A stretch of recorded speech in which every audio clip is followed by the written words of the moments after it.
new mythic brawler Najia is finally here, so here's a full guide on how to use her. And bro, this brawler is so unfair, it's not even funny. Now I'll be covering Najia's mechanics and how she works, the best build that you should use for her, and the best game modes and gameplay tips for the snake spawning brawler. So stay tuned, okay? And yeah, make sure to like and subscribe because I'm on my way to 200,000 subscribers, okay? So yeah, Najia is the newest damage dealer in Brawl Stars, and of course she's a mythic brawler. But yeah, Najia's mechanics are pretty complex, but very broken at the same time. Let's start with her attack, SSS Snake Delivery. Now Najia has one ammo slot, and she essentially fires a jar that has a snake in it. While the jar is in the air, you can actually aim and release the snake into any direction you want. So you can see that I just shot the jar, and I can actually aim the snake into any direction I want. The snake can also auto aim itself, and let me tell you something, the snake's auto aim is very accurate, so you don't even have to manually aim the snake. I mean, just look at this accuracy, dude. Manually aiming the snake is just way too complicated and difficult, especially in intense 3v3 matches. But yeah, the jar itself also deals damage when it breaks, and the snake ends up poisoning the target it hits. And of course, her jar pierces brawlers. How is that fair, bro? But yeah, power 11, the jar itself deals 800 damage, but let me tell you something, the snake is the real MVP here. The snake literally deals 1,600 damage, bro. Najia also has a very fast reload speed and very long range thanks to her double attack mechanic thing. I mean, what else do you even call this mechanic, bro? But yeah, let's talk about Najia's super danger noodles. But yeah, the super is pretty straightforward and broken. Najia basically throws 3 jars, and once those jars break,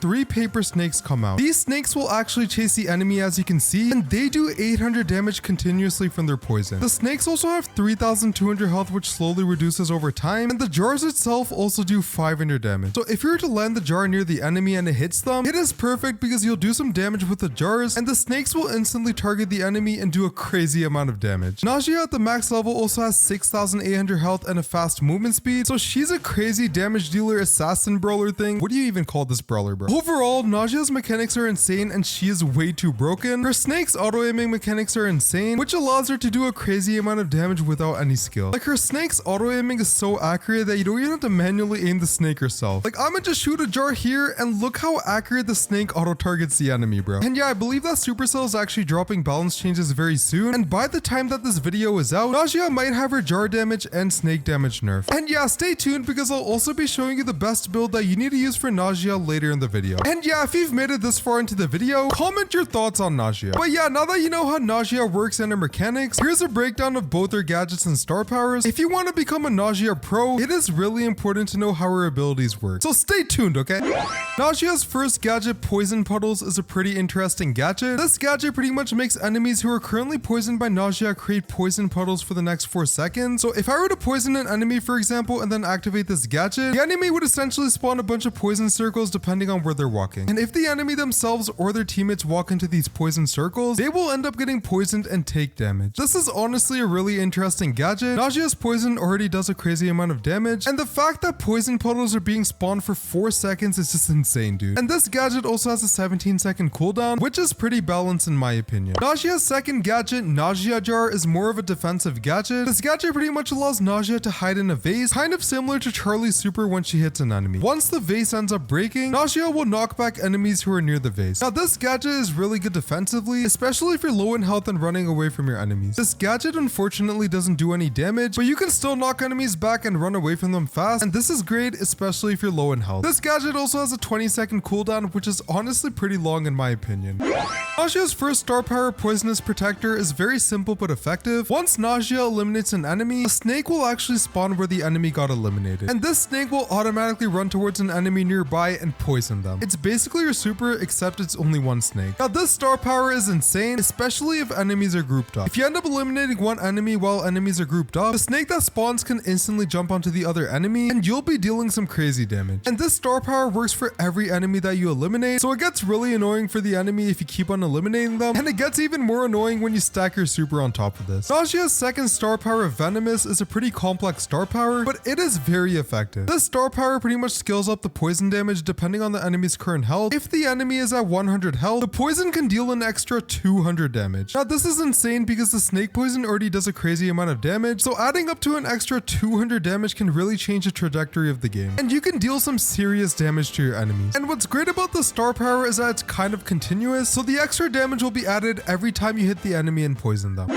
Okay, now that you know how both of Najia's gadgets and star star powers work, it is now time for me to show you the greatest Najia build in the history of Brawl Stars. Stay tuned because I'll also be going over the best game modes and gameplay tips for Najia gaming. But yeah, starting out with the gadget, I decided to go for the Poison Puddles gadget. Is that really a surprise, bro? Now the Najia jar gadget is pretty decent defensively, but the Poison Puddles gadget is just way better, bro. And it provides a lot of value offensively. If you manage to hit an enemy once with your attack and end up poisoning them, you can activate this gadget and a bunch of poison puddles will start spawning wherever the enemy goes for 4 seconds. And if other enemies end up touching these poison puddles, they will also end up getting poisoned and take damage as well. It's kind of like a chain reaction if you think about it. Overall, this gadget is honestly insane, especially when enemies are grouped up. They literally won't realize that you activated this gadget, and by the time that they realize, the enemies will already be taking a bunch of damage from the poison. I would highly recommend using this gadget because the damage output is just crazy, bro. But yeah, onto the star power gaming, I decided to go for the Poisonous Protector star power. Now don't get me wrong, the Venomous star power is also good, but I honestly prefer the Poisonous Protector star power. And it really comes in clutch in game modes like Brawl Ball. Once I eliminate an enemy, a snake literally spawns where the enemy got eliminated, and it will automatically follow the nearest enemy and try to poison them. This is perfect because if you think about it, you can actually combine the star power with the Poison Puddles gadget. Once you eliminate an enemy and a snake spawns, if the snake manages to poison another enemy, you can then activate the Poison Puddles gadget and deal so much more damage. This star power is also great if enemies are all grouped up on the hot zone point. If you manage to eliminate one enemy, the snake will spawn and instantly poison the other enemy, and then eventually once you charge your super, it is game over, bro. I highly recommend testing out both star powers if you're still unsure of which one is better, but at the end of the day, I would honestly choose a Poisonous Protector star power. But yeah, for the first gear, I decided to go with the good old shield gear. Najia has 6,800 health at the max level, which is already pretty solid for a damage dealer, but with the shield gear equipped, she will now have 7,700 health, which is actually insane. I think that the extra health always comes in clutch, especially when you're playing aggro against enemies and taking a lot of damage. And speaking of taking a lot of damage, for the second gear, I decided to go with the good old damage gear. If you're playing aggro against enemies and you fall below 50% health with Najia, you can deal an extra 15% damage on top of all the damage she already does, and you can also play from a distance when below 50% health because of her very long range, so that can really help you leverage the extra 15% damage. And yeah, whenever Najia's hypercharge comes out, I guess equip it because it will probably make her even more broken, dude. But yeah, now that you know the best possible build for Najia gaming, here are the best game modes and gameplay tips for this brawler. I mainly played Najia in Brawl Ball and pushed her to like 500 trophies, and she was honestly a solid pick in Brawl Ball. You just want to make sure that you're playing in maps that are balanced with open spaces and some walls. Najia is honestly insane in open space maps because it literally allows her snake to auto target enemies much easier. But if you're also playing in maps that have a good amount of walls as well, Najia is still pretty decent in those maps. When using Najia, you can actually camp behind walls and sort of shoot your attack on the side, and the snake will auto target onto the enemy even if you end up hitting some diagonal shot near the enemy. Najia is also really good in game modes like Gem Grab, Hot Zone, Knockout, and Bounty. She's really good at controlling points and the center of the map for game modes like Gem Grab and Hot Zone, and you can really leverage her mechanics in these game modes. As for game modes like Knockout and Bounty, you can really leverage Najia's long range and easily eliminate those sweaty marksman brawlers who are camping behind walls. When playing Najia, I highly recommend taking advantage of her snake's auto-aiming mechanics. I don't know how many times I have to say this, but her snake's auto-aiming mechanics are way too broken. I personally found it really difficult to manually aim the snake, and it's honestly way too distracting, especially when you're in aggressive 3v3 battles. Now, enemies can dodge the snake sometimes, but they're bound to eventually get hit by it, get poisoned, and get whacked out of existence. Just make sure to take advantage of this gadget and this star power, and you'll be able to do some crazy damage and become an insane pro Najia player, okay? But yeah, if you enjoyed this video, click on this video to see a full guide on how to prestige brawlers fast in Brawl Stars.